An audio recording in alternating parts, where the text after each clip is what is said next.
Welcome to greaters acad myself Nandini. So आज हम पढ़ने वाले हैं इकोनॉमिक्स चैप्टर 4। हमने सारे इकोनॉमिक्स के, पॉल साइंस के और ज्योग्राफी के थ्री चैप्टर्स कंप्लीट कर लिए हैं। तो मैं दोबारा से आपका इकोनॉमिक्स का चैप्टर 4 करवा रही हूँ, जिससे कि आपका इकोनॉमिक्स का पूरा सिलेबस खत्म हो जाएगा। फिर उसके बाद हम इसके एक्स्ट्रा क्वेश्चंस भी करेंगे।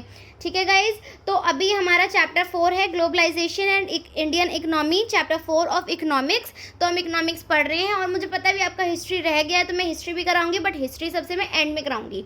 तो अभी हम पढ़ने वाले हैं ग्लोबलाइजेशन एंड इंडियन इकोनॉमी। तो बिना टाइम वेस्ट करे स्टार्ट करते हैं आज की वीडियो। तो सबसे पहला टॉपिक है हमारा प्रोडक्शन अक्रॉस कंट्रीज़। कि प्रोडक्शन अक्रॉस कंट्रीज़ का मतलब ये होता है कि प्रोडक्शन जो है अलग अलग कंट्रीज़ में कैसे किया जाता है। ठीक है, तो देखते हैं अलग अलग कंट्रीज़ में कैसे प्रोडक्शन होती है।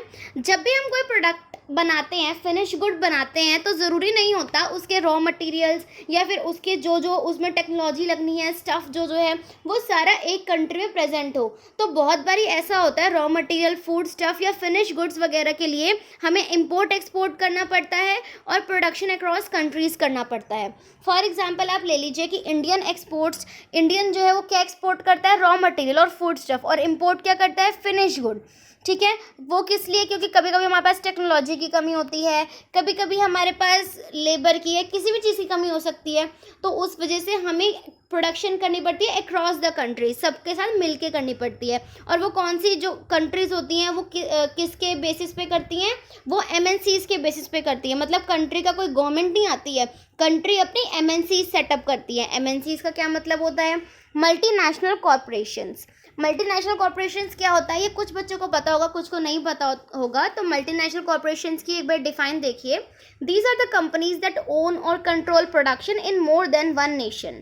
ये वो कंपनीज होती हैं जो कि प्रोडक्शन को कंट्रोल करती हैं और जो ओनर होती हैं, पर लेकिन एक से ज़्यादा नेशन में। या फिर आप ये भी कह सकते हैं कि वो अपने नेशन में बैठे बैठे दूसरी कंट्रीज़ को भी कंट्रोल करती हैं और दूसरी कंट्रीज़ में अपने प्रोडक्शन को भी कंट्रोल करती हैं। तो MNCs क्या करती हैं? सेटअप कर देती हैं फैक्ट्रीज और ऑफिसेज को प्रोडक्शन के लिए, और वो खुद अपनी कंट्री में होते हैं, बट वो दूसरी कंट्रीज़ में प्रोडक्शन वगैरह के लिए फैक्ट्रीज और ऑफिसेज खोल देती हैं, जो वहीं से वो रन करती रहती हैं। तो ये होता है MNC।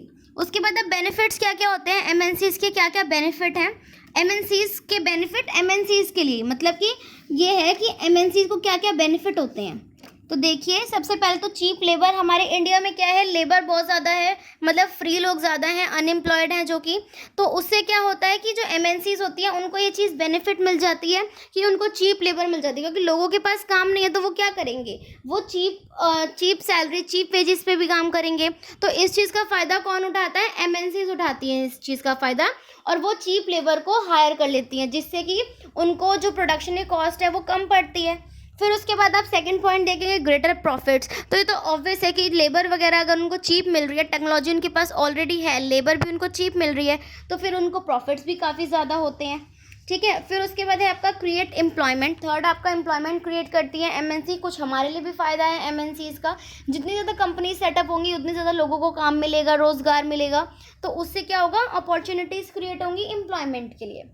ठीक है, तो ये था आपका बेनिफिट्स ऑफ MNCs। अब उसके बाद हम पढ़ेंगे इंटरलिंकिंग प्रोडक्शन अक्रॉस कंट्रीज़। कि प्रोडक्शन को हम कैसे इंटरलिंक करते हैं, कंट्रीज़ पूरी दूसरी कंट्रीज से हम कैसे इंटरलिंक करते हैं प्रोडक्शन को। ठीक है, तो उसमें सबसे पहले आप ये देखिए कि MNC के लिए कौन से प्लेसेस सुटेबल होते हैं। कहने का मतलब ये है कि प्लेसेस जो है जहाँ पे मतलब MNCs क्या क्या देखती है एक जगह में एक फैक्ट्री ऑफिस सेटअप करने के लिए। तो सबसे पहला फैक्टर है क्लोज टू द मार्केट। कि जहाँ पे वो अपनी फैक्ट्री ऑफिस सेटअप करती है वो ये देखती है कि वो बिल्कुल वो जो जगह है वो मार्केट के क्लोज होनी चाहिए, ताकि ज़्यादा ट्रांसपोर्टेशन ना लगे, ट्रांसपोर्टेशन कॉस्ट ना लगे और इजीली चीज़ें अवेलेबल हो जाएं। उसके बाद वो क्या देखती है, skilled and unskilled labour available. Skilled और अनस्किल्ड लेबर अवेलेबल है या नहीं है, और वो भी चीप रेट पे होनी चाहिए। कि जो मतलब कुछ लेबर ऐसी जो ज़्यादा पढ़ी लिखी ना हो तब भी चलेगा, और कुछ लेबर ऐसी जो कि पढ़ी लिखी भी होनी चाहिए। तो वो देखते हैं कि कहाँ पे चीप रेट्स पे वो मिल जाएगी, अवेलेबल होएगी। थर्ड वो ये देखती है कि जो दूसरे फैक्टर्स ऑफ प्रोडक्शन है, लैंड है, बिल्डिंग वगैरह है, वो हमें कहाँ पे इजीली मिल सकती है, चीप मिल सकती है, वो ये देखती है। फिर उसके बाद फोर्थ है आपका गवर्नमेंट पॉलिसीज़। वो पॉलिसीज़ को देखती है कि गवर्नमेंट की क्या क्या पॉलिसीज़ कहाँ कहाँ पे कौन सी पॉलिसीज़ अप्लाई हुई हुई हैं, तो जो उनको सूट करती है या फिर जिनमें उनको लगता है हमारा फ़ायदा है, वो वहाँ पे उनको एग्री हो जाते हैं, वहाँ पे वो अपनी एमएनसीज खोल लेते हैं। अब उसके बाद बात हम करेंगे इन्वेस्टमेंट। इन्वेस्टमेंट क्या होता है? इन्वेस्टमेंट का मतलब होता है कि जो मनी हमने एसेट या एसेट्स खरीदने के लिए लगाया है अपनी फैक्ट्री में या फिर अपने ऑफिस में, जैसे लैंड खरीदी, बिल्डिंग खरीदी, हमने मशीन्स वगैरह खरीदी या फिर अदर इक्विपमेंट्स हमने खरीदे, कोई भी इक्विपमेंट्स, उसमें हमने पैसा लगाया, तो वो मतलब होगा हमारा इन्वेस्टमेंट करा है हमने।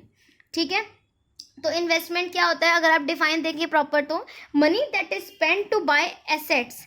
मनी जो कि हम खर्चते हैं एसेट्स खरीदने के लिए, such as land, building, machine and other equipments. ठीक है, ये तो रही इन्वेस्टमेंट की बात। अब फॉरेन इन्वेस्टमेंट क्या होता है? फॉरेन इन्वेस्टमेंट का मतलब होता है इन्वेस्टमेंट जो कि एमएनसीज करती हैं, उनको हम बोलते हैं foreign investment. Investment made by MNCs is called foreign investment.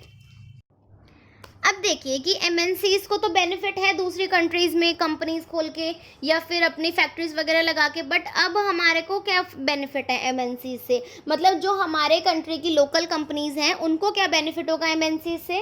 पहला बेनिफिट ये होगा कि एडिशनल इन्वेस्टमेंट, उनको इन्वेस्ट करने के लिए कोई पार्टी मिल जाएगी, जिनके पास पैसा नहीं है वो भी इन्वेस्ट कर पाएंगे।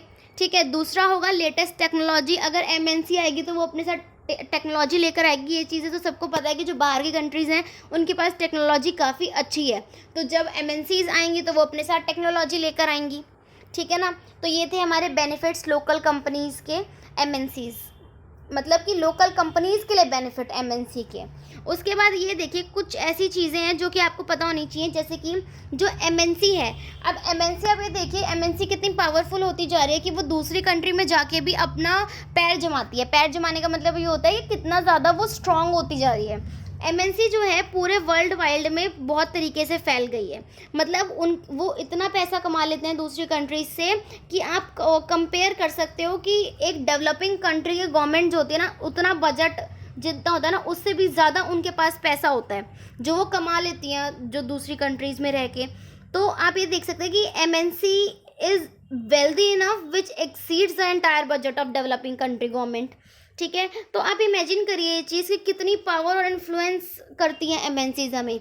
हम मोस्ट ऑफ द प्रोडक्ट्स जो होते हैं हम वो बाहर के हैं, जैसे चाइना का आप एग्जांपल ले सकते हैं, हम most of the products China के यूज़ करते हैं, राइट। तो वो भी तो एक एमएनसी टाइप ही है, वो भी तो हमें बाहर से प्रोडक्ट्स मिल रहे हैं ना, तो वो भी तो हम दूसरी कंट्री के प्रोडक्ट यूज़ कर रहे हैं।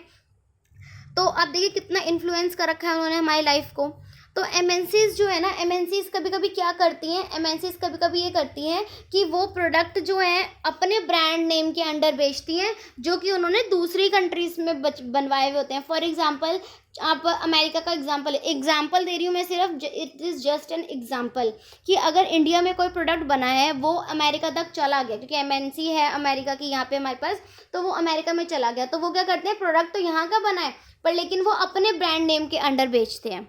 ठीक है, जिससे क्या उनकी पॉपुलैरिटी हो रही है, क्योंकि प्रोडक्ट तो अच्छा बना है पर पॉपुलैरिटी तो उनकी हो रही है ना, उनके नेम के अंडर वो बिक रहा है।